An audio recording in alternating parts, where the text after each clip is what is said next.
ಎಲ್ರಿಗೂ ನಮಸ್ಕಾರ. ನಾನು ನಿಮ್ಮ ಜಗ್ಗಿ ಬಾಸ್. ಇವತ್ತು ನಾನು ನಿಮ್ಮೆಲ್ರಿಗೂ ತಿಳಿಸೋಕೆ ಬಂದಿರೋ ಮಹಾನ್ ವ್ಯಕ್ತಿ, ವಿಜ್ಞಾನಿ, ತತ್ವಜ್ಞಾನಿ, ಭಾರತದ ಮಹಾನ್ ಚೇತನ, ನಿಮ್ಮೆಲ್ಲರ ನೆಚ್ಚಿನ missile man of India APJ Abdul Kalam ಅವ್ರ ಬಗ್ಗೆ. APJ ಅಬ್ದುಲ್ ಕಲಾಂ ಸರಳ ಜೀವನ ಕ್ರಮದಲ್ಲಿ ಬದುಕು ರೂಪಿಸಿಕೊಂಡ ಧೀಮಂತ ವ್ಯಕ್ತಿ. ಅಬ್ದುಲ್ ಕಲಾಂ 1931ರಲ್ಲಿ ರಾಮೇಶ್ವರದಲ್ಲಿ ಜನಿಸಿದರು.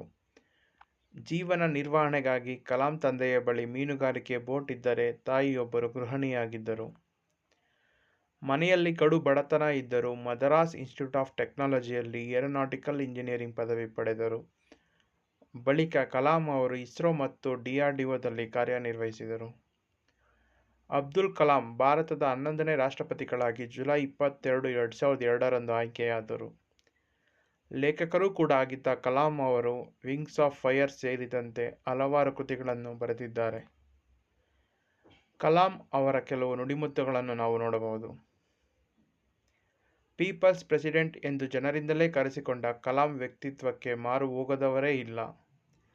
ಕಲಾಂ ಅವರ ಪ್ರತಿಯೊಂದು ಮಾತುಗಳು ಯುವ ಪೀಳಿಗೆಗೆ ಹೊಸ ದಿಕ್ಕನ್ನು ತೋರಿಸುತ್ತದೆ.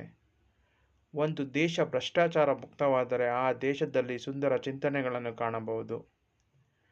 ಸಮಾಜವನ್ನು ಮೂವರು ಮಾತ್ರ ನಿರ್ಮಾಣ ಮಾಡಬಲ್ಲರು. ಅವರೆಂದರೆ ತಂದೆ, ತಾಯಿ ಮತ್ತು ಗುರುಗಳು. ಮಹಾನ್ ವ್ಯಕ್ತಿಗಳ ಮಹಾನ್ ಕನಸುಗಳು ಒಂದಕ್ಕಿಂತ ಒಂದನ್ನು ಮೀರಿಸುತ್ತಲೇ ಸಾಗುತ್ತವೆ. ಯಾರು ಪರಿಶ್ರಮ ಜೀವಿಯೋ ಆತನಿಗೆ ದೇವರು ಸದಾ ಸಹಾಯ ಮಾಡುತ್ತಾನೆ.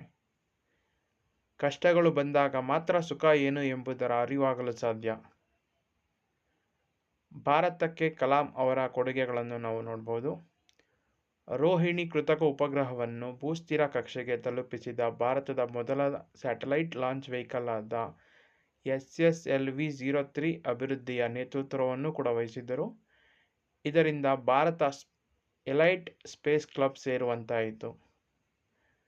ಇಸ್ರೋದಲ್ಲಿ 2 ದಶಕಗಳ ಕಾಲ ಕಾರ್ಯನಿರ್ವಹಿಸಿದ ಕಲಾಂ ಬಳಿಕ ರಕ್ಷಣಾ ಸಂಶೋಧನೆ ಮತ್ತು ಅಭಿವೃದ್ಧಿ ಸಂಸ್ಥೆಯಾದ ದೇಶೀಯ ನಿರ್ದೇಶಿತ ಕ್ಷಿಪಣಿ ಅಭಿವೃದ್ಧಿಯ ನೇತೃತ್ವವನ್ನು ಕೂಡ ವಹಿಸಿದ್ದರು.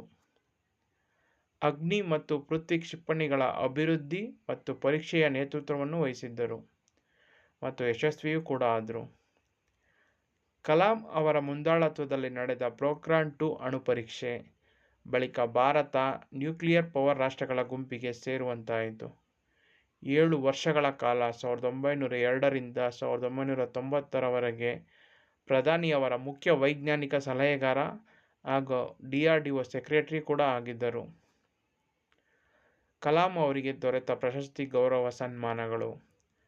ಕಲಾಂ ಅವರು ದೇಶಕ್ಕೆ ಸಲ್ಲಿಸಿದ ಸೇವೆಯನ್ನು ಗುರುತಿಸಿ 1981ರಲ್ಲಿ ಪದ್ಮಭೂಷಣ, 1990ರಲ್ಲಿ ಪದ್ಮ ವಿಭೂಷಣ, 1997ರಲ್ಲಿ ದೇಶದ ಅತ್ಯುನ್ನತ ನಾಗರಿಕ ಪ್ರಶಸ್ತಿಯಾದ ಭಾರತ ರತ್ನ ನೀಡಿ ಗೌರವಿಸಲಾಗಿದೆ. ಭಾರತ ಮತ್ತು ವಿದೇಶ ಸೇರಿದಂತೆ ಸುಮಾರು 48 ವಿಶ್ವವಿದ್ಯಾಲಯಗಳು ಗೌರವ ಡಾಕ್ಟರೇಟ್ ಪದವಿ ನೀಡಿದೆ. ಜೀವನದ ಬಗ್ಗೆ ಅಬ್ದುಲ್ ಕಲಾಂ ಅವರು ಹೇಳಿದ ಮಾತುಗಳು ಇಂದಿಗೂ ಎಲ್ಲರಿಗೂ ಸ್ಫೂರ್ತಿ ತುಂಬುತ್ತದೆ. ಇಂದಿಗೆ ಅವರು ಭೌತಿಕವಾಗಿ ನಮ್ಮನ್ನಗಲಿ 6 ವರ್ಷಗಳು ಗತಿಸಿವೆಯಾದರೂ ತಮ್ಮ ಸರಳ ಜೀವನ, ಸಾಧನೆ ಹಾಗೂ ವಿಚಾರಧಾರೆಗಳಿಂದ ಕಲಾಂ ಅವರು ಭಾರತೀಯರ ಮನಸ್ಸಿನಲ್ಲಿ ಶಾಶ್ವತವಾಗಿ ನೆಲೆಸಿದ್ದಾರೆ. ಮಿಸೈಲ್ ಮ್ಯಾನ್ ಎಂದೇ ಪ್ರಸಿದ್ಧರಾಗಿದ್ದ ಅಬ್ದುಲ್ ಕಲಾಂ ಅವರು ರಾಷ್ಟ್ರಪತಿಯಾಗಿದ್ದರೂ ಜನಸಾಮಾನ್ಯರ ಜೊತೆ ಬೆರೆತು ಮಕ್ಕಳೊಂದಿಗೆ ಮನಬಿಚ್ಚಿ ಮಾತನಾಡುತ್ತಿದ್ದ ಅಬ್ದುಲ್ ಕಲಾಂ ಅವರ ಸರಳ ಬದುಕು ಎಲ್ಲರಿಗೂ ಮಾದರಿ. ಎಂದೆಂದಿಗೂ ಅವರನ್ನು ಸ್ಮರಿಸುತ್ತಾ ಅವರ ಜೀವನ, ಸಾಧನೆ ಹಾಗೂ ವಿಚಾರಗಳಿಂದ ಪ್ರೇರಣೆ ಪಡೆಯುವುದು ನಮ್ಮೆಲ್ಲರ ಕರ್ತವ್ಯವಾಗಿದೆ. ಎಲ್ರಿಗೂ ಧನ್ಯವಾದಗಳು.